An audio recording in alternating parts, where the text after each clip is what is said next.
there's something fun about having just a sense of urgency about everything that we're Get it done. doing, so that the technical difficulties don't come and ruin everything. Oddities.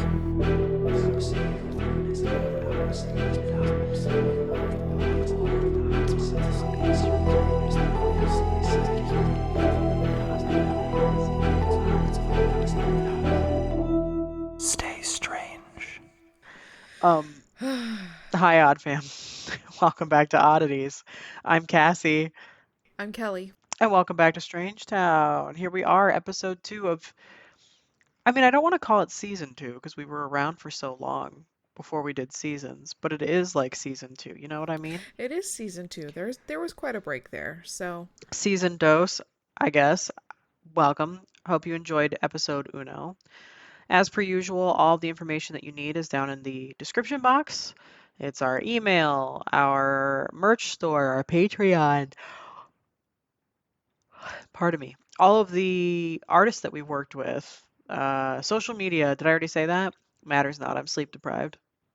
everything you can want and more, all inside JC Penney. Live Moss. Yeah, so it's all down there. And yeah, how's my birthday? I'm good. Yeah, I'm recovering from a very gnarly migraine. It like wiped my ass out this that weekend. sounds And I really mean, bad. Yeah, like worse yeah, than they're always bad, but you know what I yeah. mean. Worse than usual. It came back last night. No. It was gone this morning. Yay. So it's just like kind of Do we have I'm like like a all over the cause place. of this? I'm not sure. I Okay. mean, I'm still adjusting to a new location. So I could chalk it up to that. You know what I mean? Let's New do climate, that. new everything. So it's going to take some getting used to. Usually, a lot of my migraines have to do with climate. So, it's going to take a solid minute before I adjust and everything like that. So we'll just roll with the punches. But my parents got in last night, and Michael and I opted not to tell the children. And so the kids woke up this morning, they did their normal morning routine, and then they were surprised when I told them they could watch cartoons because usually that's a no-no on school days. Sure. But like this morning they got to watch cartoons mainly because I wanted to distract them. And so they were watching cartoons and my parents came up behind them and they were very surprised. So I love that. I it love a was good all surprise. good. Yeah, Yeah. Very happy, absolutely. very good. And I was told this was a good surprise, mommy, because they knew something was happening, but they didn't know Fuck what. yeah. Yeah. We have big plans tomorrow. We're driving up north to Squim to see my godmother. Squim. Yeah, Does not even Squeam. sound doesn't even sound like a real place. Yeah, it's by Forks. Just so you know. Oh my God, are you gonna But go do Hoa things? no, we're not going to Okay. Forks. Okay. But we're going to Squim one to see my godmother, and specifically so that the kids could have their first ferry ride. Which Cute. plot twist? It is also my first ferry ride. Fairies are fun. It's so like misty and cool. Ooh, how good. Are you Well, saving, and side note, are you saving forks just for me? yeah, Stop, are you really? I'm I so really touched. want to do Oh that with you. my God. Okay. Yeah, obviously. Okay. Well, okay. Well, carry on. Carry on. I have thoughts and questions, but go ahead. um, Tomorrow is going to be a beautiful day. It's going to be clear and sunny and 70. So Oh, so great. really, so excited. Be looking out for awesome pictures on that. Booyah. And yeah, so I mean, we got a fun-filled week ahead of us for that part. But Yeah. other than that, how's my borsty? Your borst is good. As a side note, before I jump in, your hair looks so good today. I don't know what you did. Did you braid it? I've been doing Dutch braids a lot recently because it's just like my I need to easy learn go-to. how. And then yeah, like if you know how to French braid, Yeah, it's just the reverse of it, I know, but like, well, when you do it on yourself, it tends to turn into a Dutch braid. oh, I have to think about this. But Don't think about it, just do, and it ends up because your hands are different on yourself. I don't know Okay. how to explain that. Okay. Because I can't do a Dutch braid on anybody else but myself. I can't make sense of it. Well, my hair's too short right now, but we're working on that. Anyway, your hair is giving like, it's giving Sandra Bullock in Practical Magic a little bit, which is like, High compliment. yeah, like the Oh compliment of my compliments. god. Yeah, big time. Day made. So own that. Even though your head was feeling like shit and everything, your hair looks great. So love that Thank for you. you. Thank you very much. I'm running on 3 hours of sleep. Oh, tiny bestie. We were doing very well with the sleeping. He was down to like once or twice a night waking up, and I was like, this is acceptable. He's a baby. That's okay. Yeah. Um, Last night, I was on overnight duty with my son, and he woke up at 9, and I was like, this is a bummer. Got him back to sleep. Woke up at 11, and then he was awake for just like 2.5 hours. Oh Very, no. very upsetty spaghetti. Very much not good. We've deduced it's probably teething. He's got like 6 buds in his mouth right now, so this boy's about to erupt Oh. just a shitload of them, which I love that for him because we're ripping it I off love like a that he's band-aid. doing everything at once. Like What an overachiever. we love an efficient king like his mother, Yeah. but it's decidedly not cool in the moment. So I took today off as I was supposed to go to a volunteer luncheon at the library, and then I feel like shit, so I didn't go to that. So instead, we ordered a bunch of Taco Bell, I love this which for I you. mean, yeah, Arguably, tiny bestie is like, you took today off to not spend with me. Think again, mother. he had a good point. And so now he's taking little napskis with dad because he needs lots of contact right now because he is sad boy. Oh, And poor sad boy. and I'm recording with you. So Aw. if you think Odd Fam we're usually delusional, Think again. today should Because be my brain is scrambled eggs and arguably so is Cassie's. just an extra slice of fun. Now the cool news is this time you'll actually hopefully be able to hear my research. God, I hope. I've got the right headphones now. No more Bluetooth. Michael felt horrible about that. He goes, I'm so sorry. I never had that issue. And I was like, well, you never had to record. Roasted. Instantly fucking roasted. Poor Michael. Yeah, well then instead it was my issue today, and for some reason it didn't work until I Yeah. turned on Teams and then closed out Teams, and now magically it's working. So Is it oddities if there isn't any tech issues? is it indeed? But you know what? Perfect timing because Odd Fam, I have an interview tomorrow, so fingers crossed that we got the sound issues Uh, working out. you might need to run through with your dad in the morning. Make sure it's working. I'll Run just through with somebody. go ahead and test it on my side and see what the what. Yeah. What a time to what a time to be What alive. time? What a time to be Tech. alive. Tech issues everywhere. Yeah, just we love it. So, anywho, that's the latest and greatest from yours truly. So, how exciting, right? There's just Yep. thrilling shit all around. I believe you started last time, my friend. Yep. So I would say it's your turn, my friend. Okay, well, obviously I'm keeping with the theme of UFOs. That's my That UFO. was awesome. Did you like that? Guys, I did that with my Yeah. mouth. So I'm That was some serious talent. I'm impressed. Thank you. Well, now, welcome to this season of Oddities where I do all of our own sound effects. Anyway, we're back in wow, it'd be great if I could say it, the United States. We're here again. We're stuck. We're here. We're still in this hell. I'm covering John G. Salter. So, That's a name. John G. Salter. It sounds fake. I'm just saying. So, picture this, will you? It's late at night in North Dakota. Another one of those states. North Dakota. And all I'm thinking right now is honestly John Jingleheimer Schmidt, if I'm going to be Okay, completely shut frank with up you. because me too. Which of That's course, all I can think we're about. thinking the same thing. Okay. Yeah. So we're in North Dakota with John Jingleheimer Schmidt, a respected university professor, driving home with his young son. Especially with that name. Right, of course. with his young his young son asleep nearby, right? It's quiet. The road is very familiar to him, but it's very empty. It's like a rural, picture with me, if you will, rural stretch. Nothing's supposed to happening. And then in front of them, something appears. Wanna. So a bright, unusual light is hovering near the roadside.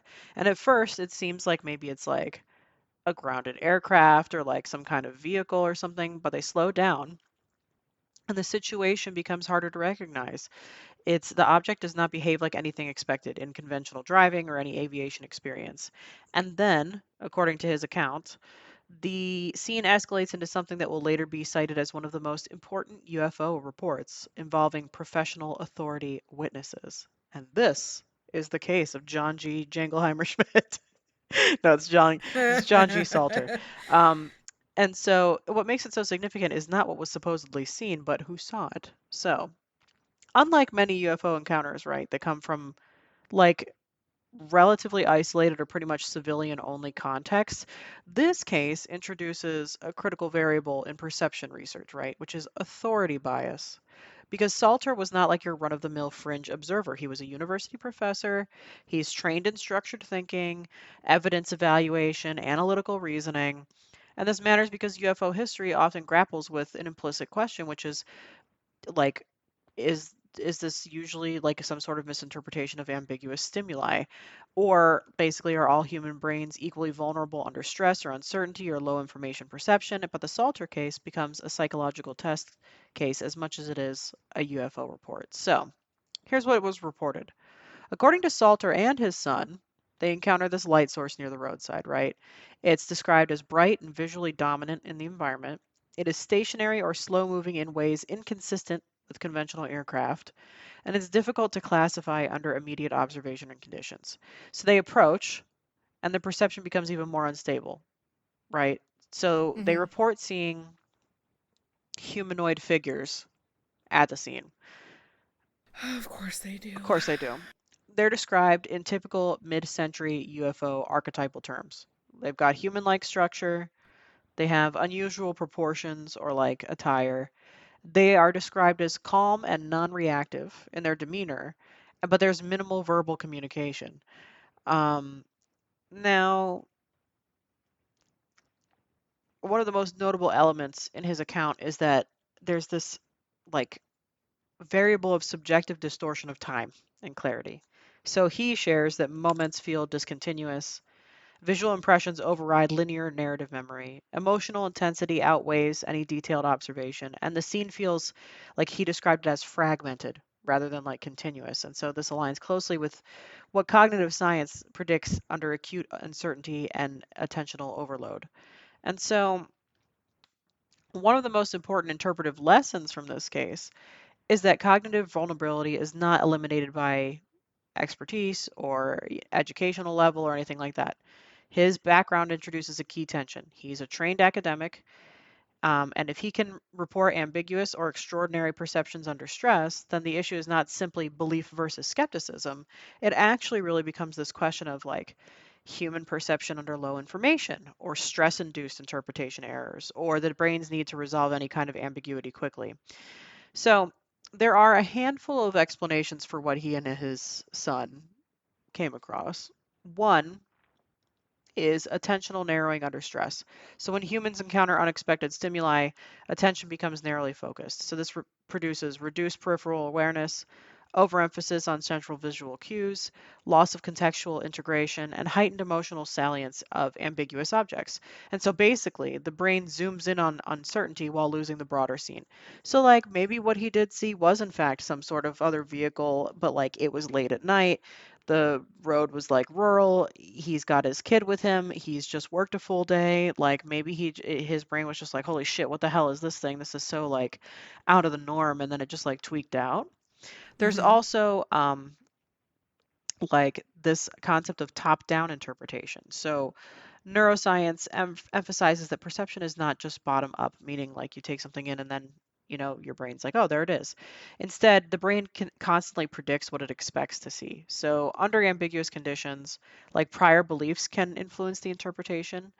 Unknown stimuli can be categorized using existing mental models, and best guess processing fills in missing data, which can produce structured interpretations of incomplete sensory input. There's also like this social and role influence. Um, so we would assume that experts and people who are, highly educated and things like that, like can perceive more credibly, I guess, right? But like cognitive Hmm. science shows that expertise doesn't have anything to do with perceptual error. Stress can affect all brains similarly. And so basically the analytical training has nothing to do with his automatic sensory like processing around this. And so while authority and status can increase narrative credibility, it doesn't actually increase any sort of perceptual accuracy. And then he also has like there's also the concept of like memory consolidation after like something that's considered a very high arousal event, like something that where there's a lot of input coming in. So after something emotionally intense, like memory can become selectively reinforced. Key emotional elements dominate recall. Visual ambiguity is resolved retroactively. Narrative coherence increases over time. And so this creates a stable story, even if the original perception was like kind of unstable. Now, his encounter is often referenced in UFO literature because it introduces a different kind of like credibility marker. It's an institutional identity. He's a professor, he's a trained observer, he's a rational thinker. And so this shifts the whole discussion around UFO discourse in subtle ways. But when you view it along other UFO narratives, his case reinforces a recurring pattern. And this comes across different contexts. Like you have other rural type of viewers, farmers, rural fishermen, like police witnesses that are out in kind of rural context, but the structure still remains similar, right? They've got some sort of unexpected stimulus. In this case, it was a bright light that was moving in a weird way. High uncertainty environment. It's a rural area, so like anything can happen with animals or with other cars or vehicles or whatever. Perceptual ambiguity, emotional activation. He has a son with him. It's been a long working day, things like that. And so the narrative reconstruction afterward becomes foggy. And so this consistently suggests that UFO reports may be less about the actual external stimulus itself and really more about how humans resolve these strange, like ambiguous, odd events under stress. And so, really, it raises a very difficult but essential question. If perception can be shaped so strongly by like stress or expectation or ambiguity that even trained like observers can report extraordinary interpretations, then what are UFO reports measuring? Like, are there actually external objects in the sky? Or like, grounded and he's coming up on these supposed beings or whatever? Or like, are the limits of human perception when it's forced to interpret the unknown in real time, like stretched? Because in cases like this, the most important subject may not be what was seen, but rather the mind that had to make sense of it instantly. Like in his case, we're in a rural nowhere, right? So there's not really any other external things that can like verify this, but it's like, well, how easy would it have been for him to drift off at the wheel and just have like a really quick dream? Think that he saw Yeah. this. His kid was sleeping next to him, so like the kid didn't really see anything. Like it's just like I don't even know that I really believe that John Salter saw anything at all, or rather he was hopping on a bandwagon of what was kind of happening with these UFO reports at the time.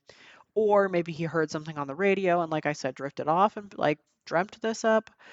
I don't know. To me it's not really a case that has I a can't tell huge. you how many times I drift off watching TikTok. Yeah. And whatever video is looping and looping and looping, it starts playing in my dream. Well, totally, because Or like it happens with like my alarm clock in the morning too. Same yeah. thing. Yeah. Sorry, you were gonna say more. No, like but that's it. So like yeah, arguably something he's hearing on the radio, stress, tiredness, it delusions happen. Yeah. And So like it's pretty irrelevant what his background is and everything else. Like to me, it's just kind of like, I don't know. I mean, maybe he saw something, but to me, there's not enough credible shit around this. Like, there was minimal coverage in papers. Like, it wasn't anything that outstanding or extraordinary. And like the fact that what he says is like so consistent with what was more broadly shared at the time. Like you yeah. have these like the UFO archetype changes over time, right? Like it's Hmm. flying saucers and these like gray, tall, skinny people that are vaguely humanoid, and then it like shifts over time to like lizard people or like these things that can do all these crazy patterns in the sky or whatever. And like, of course, people can argue. that there are multiple types of extraterrestrials out there, which like that I would buy that. But also Yeah. like, you mean to tell me that it goes like with time? That like in the 50s they're like only seeing this type, and then later on they're only seeing, you know what I mean, what I'm trying to say? Like it Yeah. doesn't, like why not have a Exactly. variety all the time? Yeah. So I don't know. I don't know that I buy the Salter case. There are other ones that I will cover that I do buy, but this one I'm like, you know, I think he was tired. I think he was an overworked professor. Maybe he was up for tenure or for some shit. I don't know. But yeah. Also, nothing I have happens to in North agree. Dakota. Like maybe he just had like a flight of fancy for a hot second. Yeah, like really, I have to agree. I think very much so. The combination of stress, tiredness, and power of suggestion. Totally. Ooh, power of It does some crazy suggestion. things. Well stated. That's exactly what I think we're dealing with here. So, Yeah. I don't know. Anyway, that's the Salter case for you, kids. Well, very well done. Thank Um, you. I don't know why, but while you were talking, I kept thinking of Xenon Z4, the fourth one specifically, where it's like she was talking with them, but like there was no words communicating, and they're like, "Well, what is it saying?" And I can't explain it, but like everything's fine. I think that's They were like, basically what he had. yeah, they were communicating telepathically. Yes, yeah, It was exactly. very interesting, but that's what kept triggering my mind I mean, this whole time. maybe they just like ripped it off from this case. I don't know. Possibly. Like, Who yeah, knows? I don't know. It's neither here nor there for me on the Salter case. It's kind of whatever. What have you? Where are we? I'm assuming we're underground again somewhere. Yeah, we're in Kansas City.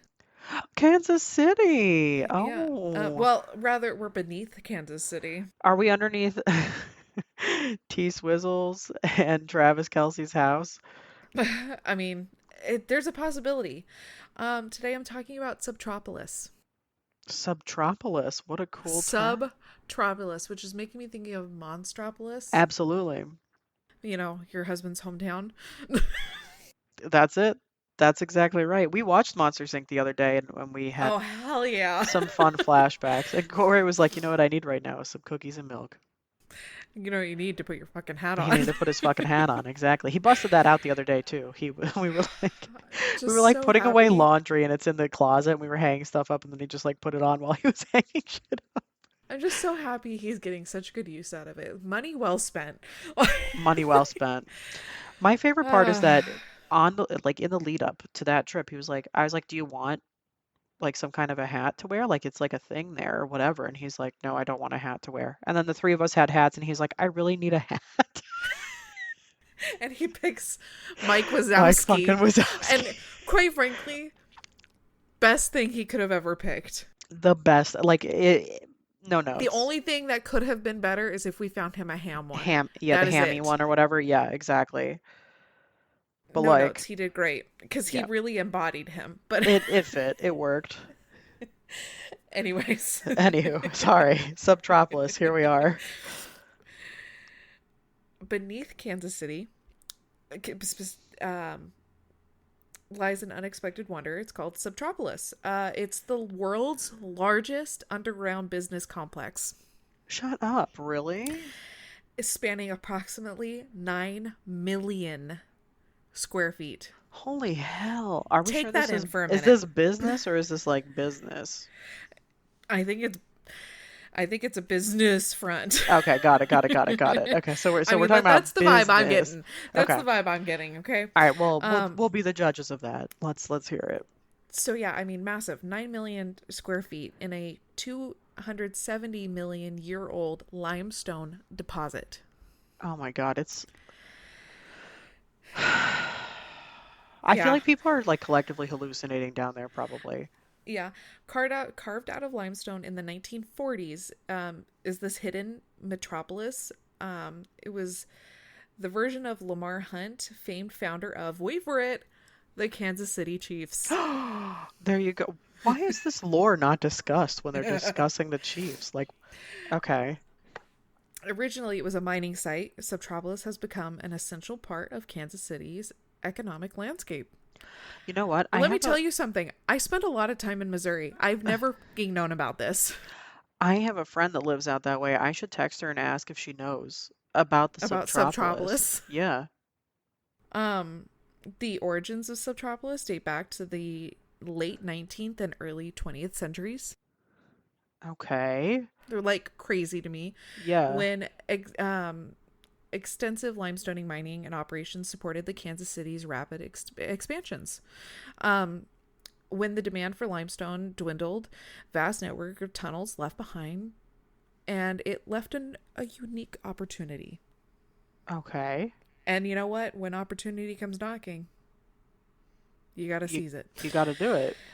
Yeah. Recognizing the potential of these natural climate controlled spaces, Hunt transformed the old mines into a modern underground city, officially opening Subtropolis in the late 1960s. Well, of course it happened in the 60s. Yeah, it Subtropolis quickly attracted a range of tenants, including major companies like Ford Motors, Pillsbury, Russell Stover. Ford, for instance, they used the underground space to store vehicles and customized truck beds in controlled environments. In 1970, Ford leased 25 acres of the underground space, which again, that's just mind blowing to me. 25 acres of underground to store thousands of unsold vehicles until they could be sold. It was just like genuinely like thinking safekeeping. I mean, do like, you know, Yeah, okay. yeah, All right. yeah. So, okay. The stable, it has a stable temperature of between 65 and 70 degrees Fahrenheit. Oh, wait, can we just Um, live down there then? That sounds like I was great. like, right, doesn't that sound great? That sounds I beautiful. don't Yeah. mind being a mole person. I'm down for it. No, I Um, mean, I basically am a mole person. It's fine. um, it's ideal for preserving delicate items, such as the original film reels of Hollywood classics like Gone with the Wind, Wizard of Oz, of course, in Kansas City. Deep within Of course. Subtropolis, the U.S. Postal Service and the National Archives also lease space in naturally climate controlled spaces. There Like, you go. and why not? And why not? Um, Yeah.